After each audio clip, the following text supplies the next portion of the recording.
The music stopped in the middle of the room, and every head turned at once. Emily Carter's fingers froze above the piano keys as the final note died too early, leaving a sharp silence that felt louder than any sound.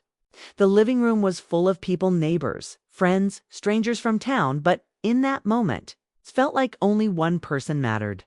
16-year-old Noah stood near the back wall, his eyes fixed on her. Emily's heart raced. She hadn't planned for this.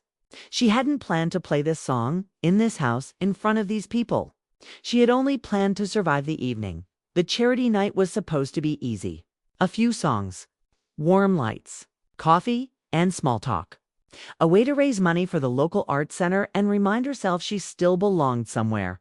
But the moment her fingers touched the keys, the past came rushing back faster than she expected. She had learned this song years ago, long before she became a stepmother, long before she learned how quiet grief could be. She used to play it when life felt open, when dreams felt close enough to reach. Tonight, this song felt heavier. Like a confession she hadn't meant to share, Emily swallowed and forced a small smile for the room. But inside, she felt exposed. She had moved to Ohio for love, married Mark Carter, believing she was starting over. Instead, she found herself learning how to step into a life that already had history, habits, and a teenage boy who barely spoke to her. Noah had been polite from the start, respectful, distant. They lived together for years without ever truly knowing each other. Then Mark died. The house became quieter, conversations shorter.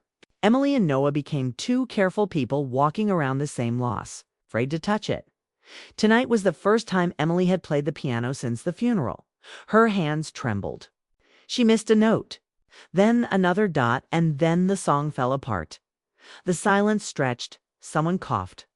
Someone shifted in their chair. Emily felt her face burn. She looked down, wishing she could disappear into the bench beneath her. She was about to stand, about to apologize, when she heard movement behind her. A chair scraped against the floor. Noah stepped forward. Emily's chest tightened. She worried she had embarrassed him.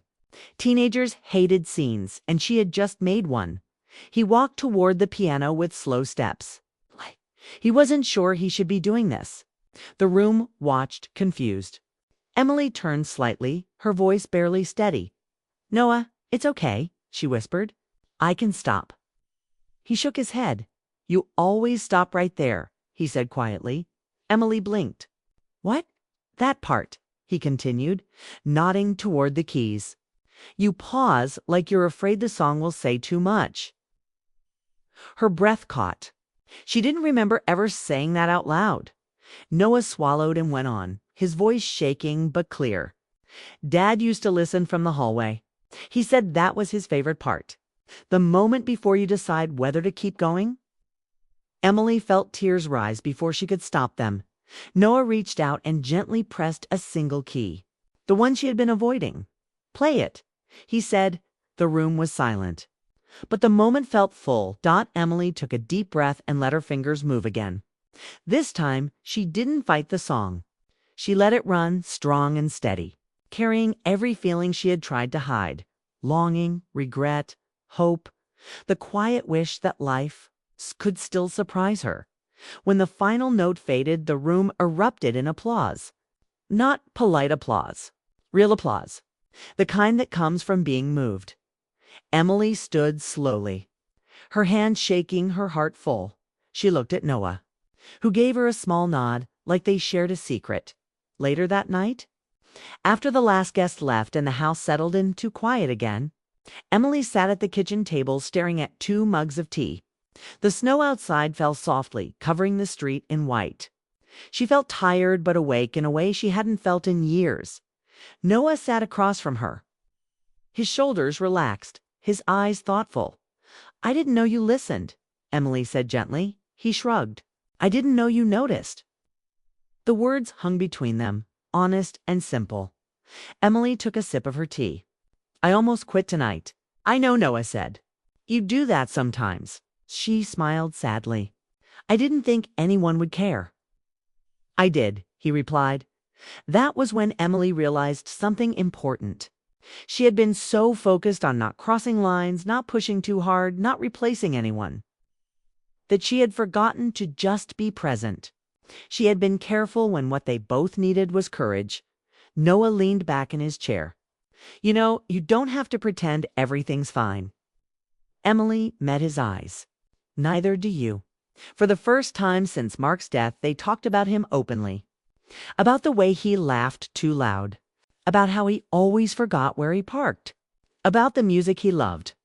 The sadness was still there. It felt lighter when shared. Emily listened as Noah talked about school, about feeling stuck, about wanting to leave town one day but feeling guilty for even thinking about it.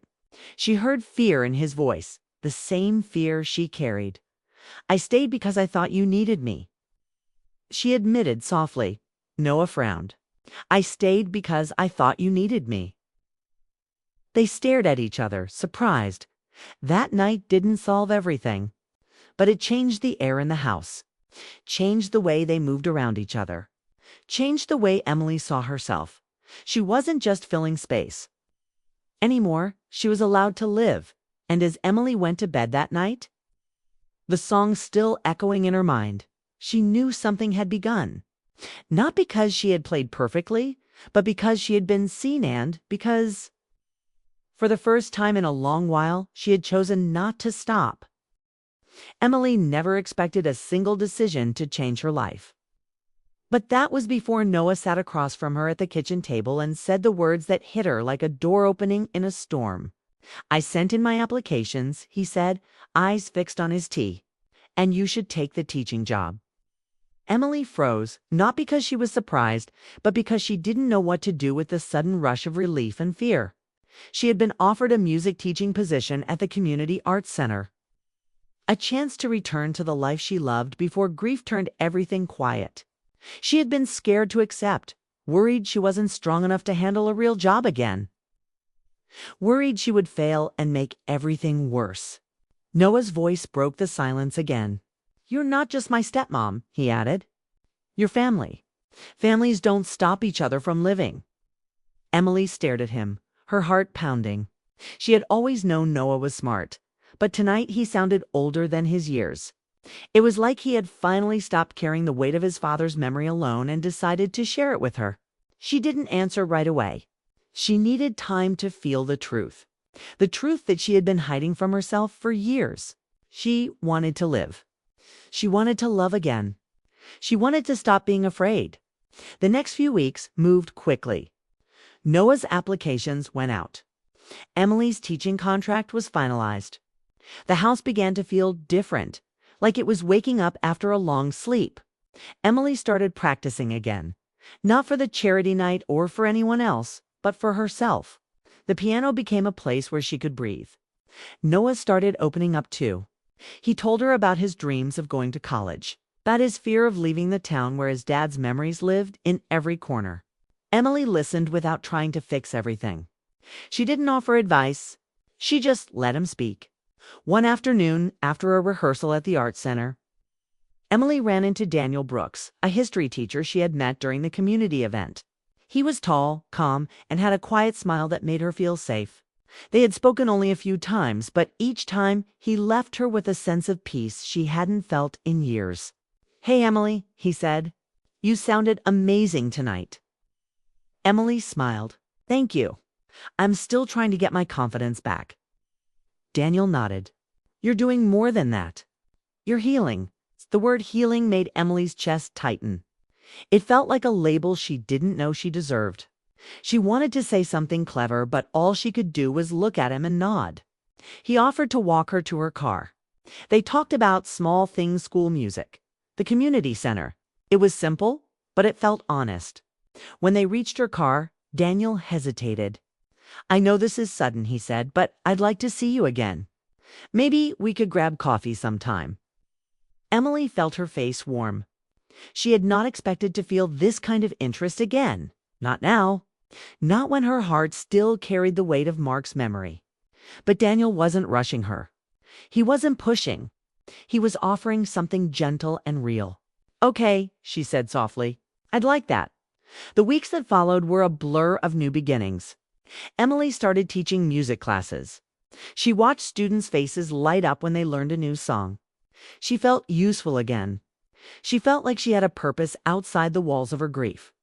Noah began to practice guitar in the evenings, something he had never done before. He played quietly at first, then with more confidence. Emily would sit on the couch and listen, feeling proud in a way she hadn't felt since Mark was alive. One night, after a long day of teaching, Emily came home to find Noah sitting at the kitchen table, staring at his laptop. "What's up?" she asked. He looked up, his eyes tired but determined. "I got accepted to the college in Michigan." Emily's heart jumped. "That's great." Noah's face changed. He looked like he was holding back something heavy. "But I don't know if I should go." Emily sat down beside him. "Why not?" He swallowed. "Because I don't want to leave you alone." Emily felt tears rise, but she blinked them back. "Noah, you're not leaving me alone. I'm not the same person I was 2 years ago." He shook his head. "I know, but it still feels like I'm leaving Dad behind." Emily reached for his hand. It felt strong, warm, alive. "You're not leaving him behind. You're carrying him with you. And you're letting me carry you too." Noah's eyes softened. "You really mean that?" Emily nodded. "Yes. And I'm proud of you." That night, after Noah went to bed, Emily sat alone in the living room. The house was quiet, but it didn't feel empty. It felt full of possibility. She thought about Daniel and the way his smile made her feel safe. She thought about Noah and how he had grown into someone who could speak his heart. She realized she was starting to feel something she hadn't felt in a long time. Hope. The next day, Emily saw Daniel again at the arts center. He was holding a stack of papers and smiling like he had good news. "Hey," he said, "do you want to grab coffee after class?" Emily nodded. Sure. They walked to a nearby cafe and sat at a small table by the window. Daniel listened carefully as Emily talked about teaching, about Noah, about the piano. He didn't interrupt. He didn't rush. He let her speak. When Emily finished, Daniel reached across the table and gently touched her hand. "You're brave," he said. "You've been through so much and you still show up." Emily felt her throat tighten. "I'm not sure I'm brave. I'm just trying." Daniel smiled. "Trying is brave." Emily looked at him and felt a soft warmth in her chest. She realized she didn't need to be perfect. She didn't need to be the woman she was before. She just needed to be herself. As spring turned into summer, Emily's life began to feel brighter. She taught more classes, played more music, and spent time with Daniel in a slow, steady way that felt safe. Noah practiced his guitar and applied for scholarships. He talked about leaving town, but he also talked about coming back during holidays, about staying connected. One evening, after a performance at the art center, Emily saw Noah waiting for her backstage. He looked nervous, like he was about to say something important. "I want you to know," he said, "I'm proud of you." Emily smiled, tears filling her eyes. "Thank you." Noah hesitated, then continued. "And I want you to be happy." Emily's heart tightened. "I want that too." He nodded. "Then don't be afraid." Emily hugged him, feeling the warmth of his body against hers. It was a simple hug, but it carried everything they had been through. It was a moment of healing, a moment of trust. When Emily pulled back, she looked at Noah and saw something she hadn't seen before. A future. Not just for him, but for herself too. She realized that accepting help didn't mean she was weak. It meant she was brave enough to let someone else care for her. And in that care, she found the strength to love again. She didn't know what the future would bring, but she knew one thing for sure. She would keep playing. She would keep living. And she would keep letting herself be seen. Because sometimes the hardest part of healing isn't getting help. It's allowing yourself to accept it.